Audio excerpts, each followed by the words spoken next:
দোয়াগুলো যদি এখন মুখস্থ না হয়, এই যে রেকর্ডিং হচ্ছে, শুনে শুনে মুখস্থ করবেন। আমার মায়েরা, আমার বোনেরা, আপনারাও এই দোয়াগুলো পড়বেন, আপনার স্বামীকে শেখাবেন, সন্তানকে শেখাবেন, আপনার পুরো পরিবারটাকে জান্নাতের টুকরো বানিয়ে দিবে কে? কেন এই দোয়াটা আল্লাহর কাছে বড্ড প্রিয় জানেন আমার ভাইয়েরা? কারণ এই দোয়ার মধ্যে তিনটা জিনিস আছে। আকস্মিক দুর্ঘটনার বিপদ থেকে যদি কেউ বাঁচতে চায়, সকাল সন্ধ্যা যেন প্রত্যেকে এই দোয়াটা পড়ে। সকালে যদি 3 বার পড়ে, সন্ধ্যা পর্যন্ত হঠাৎ হঠাৎ বিপদ থেকে সে রক্ষা পাবে। To be protected from sudden calamity, sudden disaster, হঠাৎ বিপদ, হঠাৎ ভয়ঙ্কর কোন আকস্মিক বিপদ থেকে আল্লাহ বাঁচায় নেবে। সকালে পড়লে সন্ধ্যা পর্যন্ত প্রোটেক্টেড, সন্ধ্যাবেলায় যদি 3 বার পরে সকাল পর্যন্ত প্রোটেক্টেড। সুবহানাল্লাহ পড়ে। এই দোয়া যদি তুমি পড়ো, লাউ কানা আলাইকা মিসলু জাবালিন কাবীরিন দাইনান আদাল্লাহু আনকা, পাহাড় পরিমাণও যদি ঋণের বোঝা হয়, আল্লাহ এটা পরিশোধের ব্যবস্থা করে দিবেন। বিশ্বনবী ওনার চাচাতো ভাই আব্দুল্লাহ ইবনে আব্বাস রাদিয়াল্লাহু তাআলা আনহুকে বললেন, ইয়া আব্দুল্লাহ ইবনে আব্বাস, হে আব্দুল্লাহ ইবনে আব্বাস, ইযা সাআলতা ফাসআলিল্লাহ, যখন চাইবে আল্লাহর কাছে যাও। ও আব্দুল্লাহ, যখন চাইবা আল্লাহর কাছে যাও। ওয়া ইযা ইসতাআনতা ফাসতাইন বিল্লাহ, যখন সাহায্য চাইবা আল্লাহর কাছে ফরিয়াদ করো। জেনে রেখো আব্দুল্লাহ, ওয়া'লাম আন্নাল উম্মাতা লাউ ইজতামাআত আলা আন ইয়ানফাউকা বিশাইইন লাম ইয়ানফাউকা ইল্লা বিশাইইন ক্বাদ কাতাবাহু আল্লাহু লাক। ও আব্দুল্লাহ, জেনে রেখো, মনে রেখো, গোটা বিশ্বের সবাই মিলে যদি তোমার উপকার করতে চায়, ততটুকুই তারা করতে পারবে যতটুকু আল্লাহ তোমার নসিবে সেটা লিখে রেখেছে। ঠিক কিনা বলেন? আর যদি গোটা বিশ্বের সবাই মিলে তোমার বিরুদ্ধে কনস্পাইরেসি করে, ষড়যন্ত্র করে, গোটা বিশ্বের সবাই মিলেও যদি তোমার ক্ষতি করতে চায়, ততটুকুই শুধু পারবে যেটা আল্লাহ তোমার জন্য বরাদ্দ রেখেছে। যতটুকু আল্লাহ তাআলা তোমার জন্য বরাদ্দ রেখেছে, অতটুকুই ক্ষতি করতে পারবে। আর এক চুল বেশিও করতে পারবে না, কমও করতে পারবে না। চিল্লায় বলেন ঠিক কিনা? এজন্য আমরা চাইবো কার কাছে? সবাই বলেন নাই, আওয়াজ করে বলেন, কার কাছে? সব সময় আমরা আল্লাহর কাছে চাইবো, বিপদে আপদে, সুখে দুঃখে, সচ্ছল অবস্থায় অসচ্ছল অবস্থায়, পরাজয়ের সময় বিজয়ের সময়, সব সময় আমরা ভরসা রাখবো কার উপর? বিপদ আসলেই প্রথমে বিশ্বনবী সাল্লাল্লাহু আলাইহি ওয়াসাল্লাম একটা দোয়া পড়তেন। কি পড়তেন? তিনি পড়তেন, ইন্না লিল্লাহি ওয়া ইন্না ইলাইহি রাজিউন। নিশ্চয় আমরা আল্লাহর জন্য, নিশ্চয় আমরা কার দিকে ফিরবো ভাই? আবার কার দিকে ফিরবো? আওয়াজ করে বলুন তো, আমরা এসেছি কার কাছ থেকে? আবারও ফিরে যাব কার কাছে? এজন্য বিশ্বনবী পড়ছেন, ইন্না লিল্লাহি ওয়া ইন্না ইলাইহি রাজিউন। নিশ্চয় আল্লাহর জন্য, ওই আল্লাহর দিকেই আমরা ফিরে যাব। তারপরে বিশ্বনবী পড়তেন, আল্লাহুম্মা আজুরনি ফি মুসিবাতি ওয়াখলুফ লি খায়রাম মিনহা। একসাথে প্রথমে পড়তেন ইন্না লিল্লাহি ওয়া ইন্না ইলাইহি রাজিউন, তারপর পরে পড়তেন আল্লাহুম্মা আজুরনি ফি মুসিবাতি ওয়াখলুফ লি খায়রাম মিনহা। মানে আল্লাহ, এই যে আমি বিপদে ধৈর্য ধারণ করলাম, এটার সব তুমি আমারে দাও, আর যেটা হারালাম এর চেয়ে ভালো কিছু দিয়ে মেকআপ করে দিও, ভালো কিছু দিয়ে বদল করে দিও। সুবহানাল্লাহ পড়েন। তাহলে বিপদ আসলে আমরা কি পড়ব? কথা বলেন। তাহলে বিপদ এলেই আমরা এখন থেকে ইন্না লিল্লাহ পড়ব, নাকি হাই হুতাশ করবেন? একদল আছে হাই হুতাশ করে, হায় আল্লাহ রে, মোর কি হইল রে, মুই কি হরমু রে, মুই কমবে জামু রে। আছে না নাই? এরকম বিলাপ করতে নিষেধ করেছেন বিশ্বনবী। কি করব, কই যাব, কি হবে, হায় হায়, এরকম হাহুতাশ আছে না নাই? বিশ্বাসীরা হাহুতাশ করে না, তারা ইন্না লিল্লাহ পড়ে। কি পড়ে? মনে থাকবে? আমরা পড়বো ইন্না লিল্লাহি ওয়া ইন্না ইলাইহি রাজিউন। নিশ্চয়ই আমরা আল্লাহর জন্য, আমরা আল্লাহর দিকেই ফিরে যাব। এরপর পড়বো আল্লাহুম্মা আজুরনি ফি মুসিবাতি ওয়াখলুফ লি খায়রাম মিনহা। আল্লাহ, আমি যে বিপদে ধৈর্য ধারণ করলাম এটার সওয়াব দিও, আর যা হারালাম তার চেয়ে ভালো কিছু দিয়ে বদল করে দিও। সুবহানাল্লাহ পড়েন। বিশ্বনবীর হাদিস শুনলেন উম্মে সালামা রাদিয়াল্লাহু তাআলা আনহা। ওনার স্বামী হলো আবু সালামা। মজার ঘটনা খেয়াল করে শুনেন আমার প্রিয় কলিজার টুকরা ভাইয়েরা। কানগুলো খরগোশের কানের মতো খাড়া করে আমার দিকে তাকান। সাইয়্যিদাতুনা উম্মে সালামা রাদিয়াল্লাহু তাআলা আনহা, ওনার স্বামীর নাম আবু সালামা। শ্রেষ্ঠ দম্পতি, শ্রেষ্ঠ ফ্যামিলি। প্রথমে হিজরত করেছিলেন হাবাসায়, পরে হিজরত করেছেন মদিনায়। উহুদ যুদ্ধের পরে ওনার স্বামী আবু সালামা ইন্তেকাল করলো, শহীদ হলো। সুবহানাল্লাহ পড়েন। যখন আবু সালামা ইন্তেকাল করলো, উম্মে সালামা রাদিয়াল্লাহু তাআলা আনহা কেঁদে কেঁদে হায়রান। আর নবীর শিখানো বাণী অনুযায়ী তিনি বারবার পড়ছিলেন ইন্না লিল্লাহ। কি পড়ছিলেন? ইন্না লিল্লাহ। যেহেতু বিশ্বনবী বলেছেন কেউ যদি বিপদের প্রথম ধাক্কায় পড়ে ইন্না লিল্লাহি ওয়া ইন্না ইলাইহি রাজিউন, আল্লাহুম্মা আজুরনি ফি মুসিবাতি ওয়া আখলুফ লি খায়রাম মিনহা, তাহলে এই বিপদে যে সে যা হারালো তার চেয়ে শ্রেষ্ঠ কিছু দিয়ে আল্লাহ তার বদল দিয়ে দিবে। এই হাদিস শুনে উম্মে সালামা রাদিয়াল্লাহু তাআলা আনহা ওনার প্রাণ প্রিয় স্বামী আবু সালামার ইন্তেকালের পরে চোখের পানি ছাড়ে আর পড়ে ইন্না লিল্লাহি ওয়া ইন্না ইলাইহি রাজিউন, আল্লাহুম্মা আজুরনি ফি মুসিবাতি ওয়া আখলুফ লি খায়রাম মিনহা। বারবার এই দোয়া পড়ে চোখের পানি ছাড়ে, এই দোয়া পড়ে চোখের পানি ছাড়ে। আর মনে মনে বলে আবু সালামার মতো ভালো মানুষ মদিনাতে নাই, আবু সালামার চেয়েও ভালো মানুষ মদিনাতে নাই। তার চেয়ে ভালো মানুষ কি করে আল্লাহ তাআলা আমারে দিবে? তার চেয়ে ভালো মানুষ তো আমি মদিনাতে দেখি না। চোখের পানি দিয়ে বুক ভাসায় আর নবীর হাদিসের উপর আমল করে পড়ে ইন্না লিল্লাহি ওয়া ইন্না ইলাইহি রাজিউন, ইন্না লিল্লাহি ওয়া ইন্না ইলাইহি রাজিউন। পড়তে পড়তে চোখের পানি ছাড়ে আর চিন্তা করে বিশ্বনবী বললেন এই দোয়া পড়লে যেটা হারালাম তার চেয়ে ভালো কিছু দিয়ে আল্লাহ পুরস্কার দেয়। আবু সালামের চেয়ে ভালো মানুষ মদিনার মধ্যে আর কে হতে পারে? কি আজীব তামাশা, কি অবাক করা ঘটনা। কিছুদিন পরে দেখা গেল সাইয়্যিদুল মুরসালিন রাহমাতাল লিল আলামিন স্বয়ং বিশ্ব নবী উম্মে সালামাকে বিয়ের প্রস্তাব পাঠিয়েছে। স্বয়ং বিশ্ব নবী উম্মে সালামা রাদিয়াল্লাহু তাআলা থেকে বিয়ের প্রস্তাব পাঠিয়েছেন। উনি রাজি হয়ে গেলেন, বিয়ে হয়ে গেল। উনি হয়ে গেলেন উম্মুল মুমিনিন, আমাদের মা, পুরো মুসলিম উম্মার মা। চিৎকার করে বলেন আল্লাহু আকবার। তাহলে আমার প্রাণ প্রিয় ভাইয়েরা, বিপদে পড়লে আমরা পড়বো ইন্না লিল্লাহি ওয়া ইন্না ইলাইহি রাজিউন, আল্লাহুম্মা আজুরনি ফি মুসিবাতি ওয়া আখলুফ লি খায়রাম মিনহা। পড়বেন। এরকম হয়েছে না যে দেয়ালে পিঠ থেকে গেছে, চোখে মুখে অন্ধকার, কই যাব, কি করব, বাঁচানোর কেউ না, এরকম হয়েছে কখনো আপনাদের? যদি হয় তাইলে এটার সলিউশন বলবো, না হইলে তো এগুলো বলে লাভ নাই। হয় হয় হয়। বিশ্বনবী এরকম কঠিন বিপদে পড়েছেন জীবনের কিছু কিছু মুহূর্তে। ওই মুহূর্তে বিশ্বনবী স্পেশাল দুইটা দোয়া পড়তেন। এই দোয়াগুলো আপনাদেরকে জানিয়ে দেয়। বিশ্বনবী বলেন কঠিনতম বিপদে যখন পড়বা, দেয়ালে পিঠ থেকে যায়, চোখে মুখে অন্ধকার, বাঁচার কোনো উপায় নেই, তখন পড়বা লা ইলাহা ইল্লা আনতা সুবহানাকা ইন্নী কুনতু মিনাল যালিমিন। আল্লাহ তুমি ছাড়া কোনো ইলাহ নাই, তুমি পবিত্র, নিশ্চয় আমি জালিমদের অন্তর্ভুক্ত। সুবহানাল্লাহ বলেন। এই দোয়া সাইয়েদনা ইউনূস আলাইহিস সালাম পড়েছিলেন যখন মাছের পেটে ছিলেন। কিসের পেটে?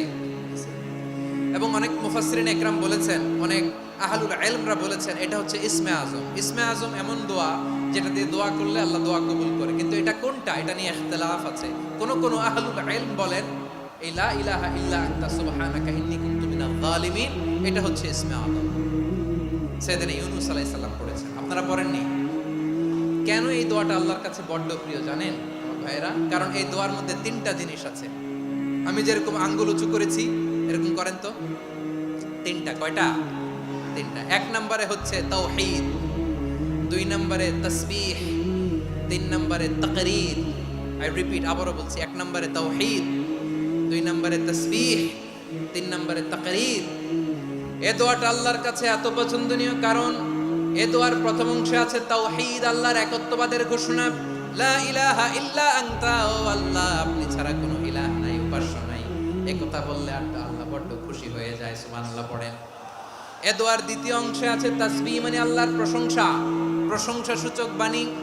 সুবহানাক সুবহানাক সুবহানাক, ও আল্লাহ আমি আপনার পবিত্রতা ঘোষণা করছি। সুবহানাক, এই কথা শুনলেও আল্লাহ খুশি হয়ে যায়। সুবহানাল্লাহ পড়েন। এই দোয়ার তৃতীয় অংশে আছে তাকরীর। তাকরীর মানে পাপের স্বীকৃতি। তাকরীর মানে কি? তাকরীর মানে পাপের স্বীকৃতি। এই দোয়ার তৃতীয় অংশে আছে ইন্নী আল্লাহ আমি জালিমদের অন্তর্ভুক্ত, আল্লাহ আল্লাহ আমি জালেম, আল্লাহ আমি ভুল করেছি, অন্যায় করেছি, আল্লাহ আমি জালিমদের অন্তর্ভুক্ত। এই পাপের স্বীকৃতি, অ্যাকনলেজমেন্ট আল্লাহ বড্ড পছন্দ করে। যখন আল্লাহর কাছে আপনি ছোট হবেন, ছোট হতে হতে যত ছোট হবেন ওই দৃশ্যটা দেখতে আল্লাহ বড্ড পছন্দ করে। সুবহানাল্লাহ বলেন। 3 নম্বর অংশ, ইন্নী কুনতু মিনাজ জালিমিন, আল্লাহ আমি জালেমদের অন্তর্ভুক্ত। সাইয়েদনা আদম আলাইহিস সালাম ভুল করে যখন নিষিদ্ধ গাছের ফুল খেয়ে ফেললেন, ফল খেয়ে ফেললেন, আল্লাহ বললেন আদম ক্ষমা পেতে চাইলে তুমি আর হাওয়া মিলে স্বীকৃতি দাও, পাপের স্বীকৃতি আর বড়। রব্বানা যালামনা আনফুসানা ওয়া ইল্লাম তাগফির লানা ওয়া তারহামনা লানাকুনান্না মিনাল খাসিরিন। ও আল্লাহ আমি আদম আর হাওয়া যালামনা আনফুসানা, আমরা আমাদের নফসের উপর বড় জুলুম করেছি। আল্লাহ ওয়া ইল্লাম তাগফির লানা ওয়া তারহামনা, আপনি যদি ক্ষমা না করেন, আপনি যদি দয়া পরবশ না হন, আপনি যদি রহম না করেন, আমরা তো ক্ষতিগ্রস্তদের মধ্যে শামিল হয়ে যাব। এই দোয়া করার সাথে সাথে সাইয়েদনা আদম আর হাওয়া আলাইহিস সালামকে ক্ষমা করে দিলেন কে? তাহলে এই দোয়ার 3 নম্বর অংশ তাকরীর, এটা আল্লাহ বড় পছন্দ করে। আমার কলিজার টুকরা ভাইয়েরা, গুনাহ করে শিকার যেতে হবে, এটা আল্লাহ ভালোবাসেন। সাইয়েদনা আবু বকর রাদিয়াল্লাহু তাআলা বিষ্ণু ইসা ইসলামকে বলেন, ইয়া রাসূলুল্লাহ আল্লিমনি দুআআন আদউ বিহি ফি সালাতি, নবী হে আপনি আমার এমন একটা স্পেশাল দোয়া শিখায়া দেন যে দোয়াটা আমি নামাজে পড়ব। নবী বললেন তাহলে তুমি পড়ো, আল্লাহুম্মা ইন্নী যালামতু নাফসি যুলমান কাসীরান ওয়া লা ইয়াগফিরুয যুনুবা ইল্লা আনতা ফাগফিরলি মাগফিরাতাম মিন ইনদিকা ওয়ারহামনি ইন্নাকা আনতাল গফুরুর রহিম। সুবহানাল্লাহ। সালাম ফিরানোর আগে পড়েন, কথা কয় না, পড়েন পড়েন। ও আবু বকর, নামাজে যদি দোয়া করতে মনে চায় এই দোয়াটা পড়বা, আল্লাহুম্মা ইন্নী যালামতু নাফসি, আল্লাহ জুলুম করেছি আমার নফসের উপর, যুলমান কাসীরা, অনেক জুলুম, ওয়া লা ইয়াগফিরুয যুনুবা ইল্লা আনতা, আপনি ছাড়া এই জুনুব, এই পাপ ক্ষমা করার দ্বিতীয় কোনো রব নাই। আছে? আল্লাহ ছাড়া আমাদের গুনাহ আর কে কে ক্ষমা করতে পারে বলেন তো? কে পারে? কে?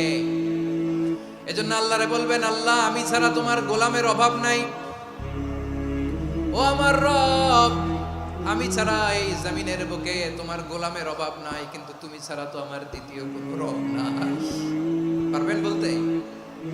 আমার প্রিয় ভাইয়েরা, বিপদে পড়লে বিশ্বনবী আরো একটা দোয়া পড়তেন, লা ইলাহা ইল্লাল্লাহুল আযীমুল হালিম, লা ইলাহা ইল্লাল্লাহু রাব্বুল আরশিল আযীম, লা ইলাহা ইল্লাল্লাহু রাব্বুস সামাওয়াতি ওয়াল আরদি ওয়া রাব্বুল আরশিল কারীম।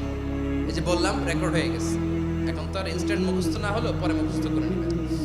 আল্লাহ ছাড়া কোনো উপাস্য নাই, তিনি সুমহান মহা সহিষ্ণু। আল্লাহ ছাড়া কোনো উপাস্য নাই, তিনি সুমহান আরশের অধিপতি। আল্লাহ ছাড়া কোনো উপাস্য নাই, তিনি আকাশের মালিক, জমিনের মালিক, তিনি সুবিশাল আরশের অধিপতি। সুবহানাল্লাহ পড়েন।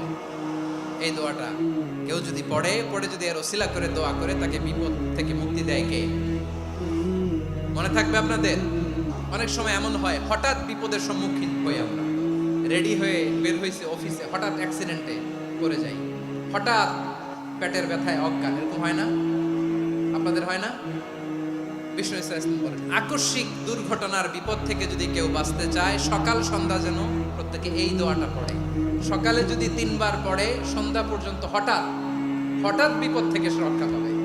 Two be protected from sudden calamity, sudden disaster, sudden calamity, হঠাৎ বিপদ, হঠাৎ ভয়ঙ্কর কোন আকস্মিক বিপদ থেকে আল্লাহ বাঁচায় দিবে। সকালে পড়লে সন্ধ্যা পর্যন্ত প্রোটেক্টেড, সন্ধ্যাবেলায় যদি 3 বার পরে সকাল পর্যন্ত প্রোটেক্টেড। সুবহানাল্লাহ পড়ে। দোয়াটা কি? দোয়াটা হচ্ছে বিসমিল্লাহিল্লাযী লা ইয়াদুররু মা'a ইসমিহি শাইউন ফিল আরদি ওয়ালা ফিস সামাই ওয়া হুয়াস সামিউল আলীম। ছোট না? অনেক ছোট, মুখস্থ করবেন। বিসমিল্লাহিল্লাযী লা ইয়াদুররু মা'a ইসমিহি শাইউন ফিল আরদি ওয়ালা ফিস সামা।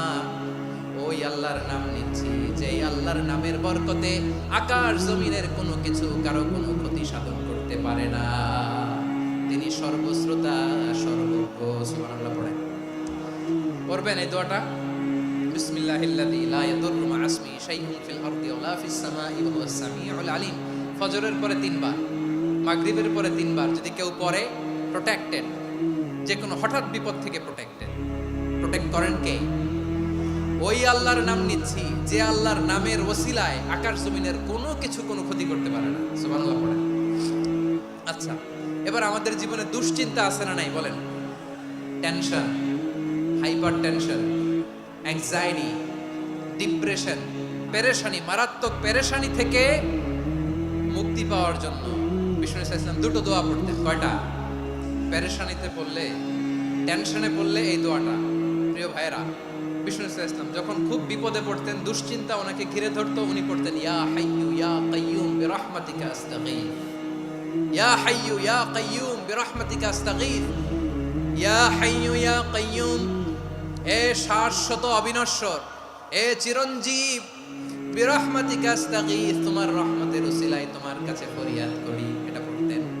আবার আরেক বর্ণনায় এসেছে ইয়া হাইয়ু ইয়া কাইয়ুম বিরহমাতিকা আস্তাগীথ আসলিহ লি শা'নি কুল্লাহু ওয়া লা তাকিলনি ইলা নাফসি তারফাতা আইন। আসলিহ লি শা'নি কুল্লাহ, আল্লাহ আমার সবকিছু আপনি সেটেল করে দেন। আমাদের সব ঝামেলা সেটেল করে দিতে পারে কে? আমরা তো সেটেলমেন্টের জন্য ওএসপি সাহেবের কাছে যাই, ডিসি সাহেবের কাছে যাই, অমুক ভাইয়ের কাছে যাই, তমুক ভাইয়ের কাছে যাই। এই দোয়া পড়লে আরশের উপর থেকে আপনার ম্যাটার সেটেল করে দিবে কে? তাহলে পড়বেন ইয়া হাইয়ু, এ চিরঞ্জীব। হাইয়ু মানে চিরঞ্জীব, যিনি চিরকাল বেঁচে থাকবেন, মরবেন না। আল্লাহ মরবেন? তার কোনো লয় আছে? ক্ষয় আছে? 2 নম্বরে বিশ্বনবী মারাত্মক বিপদে পড়লে আরেকটা দোয়া পড়তেন, আল্লাহুম্মা ইন্নী আবদুক। আগে দোয়াটা পড়ি, শুনেন। আল্লাহুম্মা ইন্নী আবদুক ওয়া ইবনু আবদিক ওয়া ইবনু আমাতিক নাসিয়াতি বিয়াদিক মাদিন ফিয়া হুকমুক আদলুন ফিয়া কাদাউক আসআলুকা বিকুল্লি ইসমিন হুয়া লাক সাম্মাইতা বিহি নাফসাক আও আনজালতাহু ফি কিতাবিক আও আল্লামতাহু আহাদাম মিন খালকিক আও ইস্তা'সারতা বিহি ফি ইলমিল গায়বি ইনদাক আন তাজআলাল কুরআনা রাবিআ কলবি ওয়া নূরা সাদরি ওয়া জালাআ হুজনি ওয়া যাহাবা হাম্মি। সুবহানাল্লাহ পড়েন। বিষ্ণুই বলতেন আল্লাহুম্মা ইন্নী আবদুক, ও আল্লাহ আমি আপনার গোলাম, ওয়া ইবনু আবদিক, গোলামের ঘরের গোলাম, ওয়া ইবনু আমাতিক, বাদীর ঘরের গোলাম। মানে আল্লাহ আমি আপনার গোলাম, আমার বাবা আব্দুল্লাহ ছিল আপনার গোলাম, আমার মা আমিনা ছিল আপনার বাদী। মানে আমরা গোলাম বংশের, সব গোলাম। নিজেরে এর চেয়ে আর ছোট করে আল্লাহর কাছে উপস্থাপন করা যায় আমার ভাইরা? কথা কি বুঝতেছেন? নিজেকে এর চাইতে ছোট, নগণ্য আর তুচ্ছ করে আল্লাহর সাথে প্রেজেন্ট করা যায়? বিশ্বনবী বললেন ও আল্লাহ আমি আপনার গোলাম, গোলামের ঘরের গোলাম, দাসীর ঘরের গোলাম, নাসিয়াতি বিয়াদিক, আমার মাথার চুলের ছুটি আপনার হাতের মুঠোয়। আপনি ডানে টান দিলে আমি ডানে যেতে বাধ্য, আপনি বাঁয়ে টান দিলে বাঁয়ে যেতে বাধ্য। সুবহানাল্লাহ বলেন। বিশ্বনবী বললেন আল্লাহ আমার মাথার চুলের ঝুঁটি আপনার হাতের মুঠোয়। আচ্ছা, এইভাবে কাকে ধরা হয়? যে খুব ছোট, ঠিক কিনা?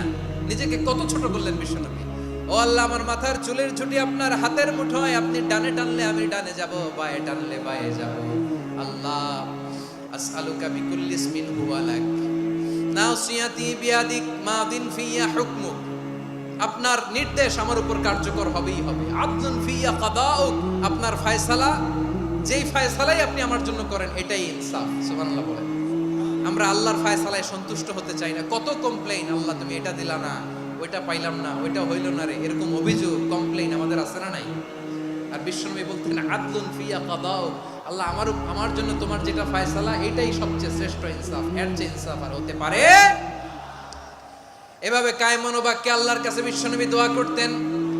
ঋণের বোঝায় যারা জর্জরিত, বিষ্ণু ইসলাম চমৎকার একটা দোয়া শিখিয়েছেন। আমাদের অনেকে ঋণের বোঝায় জর্জরিত, আছে না নাই? এদিকে কেউ আছেন? থাকলে হাত তোলার দরকার নেই, থাকলে এই দোয়াটা পড়বেন। এক সাহাবীর নাম আবু উমামা, নামাজের ওয়াক্ত ছাড়া উনি মসজিদে যেয়ে বসে আছে। বিশ্বনবী বললেন কিরে আবু উমামা, নামাজের তো ওয়াক্ত হয় নাই, মসজিদে কি? সাহাবী বলে হুমুমুন লাজিমাতনি ওয়া দুয়ুর, নবী গো ঋণের বোঝায় এমন টেনশনে আছি, ঘরে থাকতে পারলাম না, মসজিদে চলে আসছে। বিশ্বনবী বলেন আমি কি তোমার এমন একটা দোয়া শিখাবো যেটা বললে আল্লাহ তাআলা তোমার ঋণের বোঝা হালকা করে দিবেন? আবু উমামা বললেন ইয়া রাসূলুল্লাহ, অবশ্যই শিখাবেন। বিশ্বনবী বললেন তাহলে তুমি পড়বা আল্লাহুম্মা ইন্নী আউযু বিকা মিনাল হাম্মি ওয়াল হাযান ওয়া আউযু বিকা মিনাল জুবনি ওয়াল বুখল ওয়া আউযু বিকা মিন গালাবাতিদ দাইনি ওয়া কাহরির রিজাল। ও আল্লাহ, তোমার কাছ থেকে দুশ্চিন্তা থেকে পানা চাই, কৃপণতা, ভীরুতা, অলসতা, কার্পণ্যতা, এই সব কিছু থেকে, মানুষের কঠোরতা, আমার উপর মানুষের আধিপত্য এবং ঋণের বোঝা থেকে পানা চাই। এই দোয়াটা যখন বিষ্ণুনবী শিখাই দিলেন, আবু মামা বারবার এই দোয়া পড়ে, আল্লাহুম্মা ইন্নী আউযু বিকা মিনাল হাম্মি ওয়াল হাসান ওয়া আউযু বিকা মিনাল আজজি ওয়াল কাসাল ওয়া আউযু বিকা মিনাল জুবনি ওয়াল বুখল ওয়া আউযু বিকা মিন গালাবাতিদ দাইনি ওয়া কাহরির রিজাল। আবু মামা বলে এই দোয়া আমি পড়তে লাগলাম। কিছুদিন পরে দেখা গেল বিষ্ণুনবীর শেখানো এই দোয়ার বদৌলতে আল্লাহ তাআলা আমার সব ঋণ পরিশোধের ব্যবস্থা করে দিয়েছেন। পড়বেন। আমার প্রিয় পটুয়াখালীর ভাইয়েরা, বিশ্বনবীর জামাতা সাইয়্যিদিনা আলী রাদিয়াল্লাহু তাআলা আনহুর কাছে এক লোক এসে বলে, হে আলী, ঋণের বোঝায় আমি জর্জরিত, আমার কিছু অর্থ দিয়ে সাহায্য করো। সাইয়্যিদিনা আলী রাদিয়াল্লাহু তাআলা আনহু বললেন, আমি কি তোমারে এমন একটা দোয়া শিখাবো যেটা বিশ্বনবী আমাদের শিখিয়েছেন? এই দোয়া যদি তুমি পড়ো, লাউ কানা আলাইকা মিসলু জাবালিন কাবীরিন দাইনান আদাল্লাহু আনকা, পাহাড় পরিমাণে যদি ঋণের বোঝা হয়, আল্লাহ এটা পরিশোধের ব্যবস্থা করে দিবেন।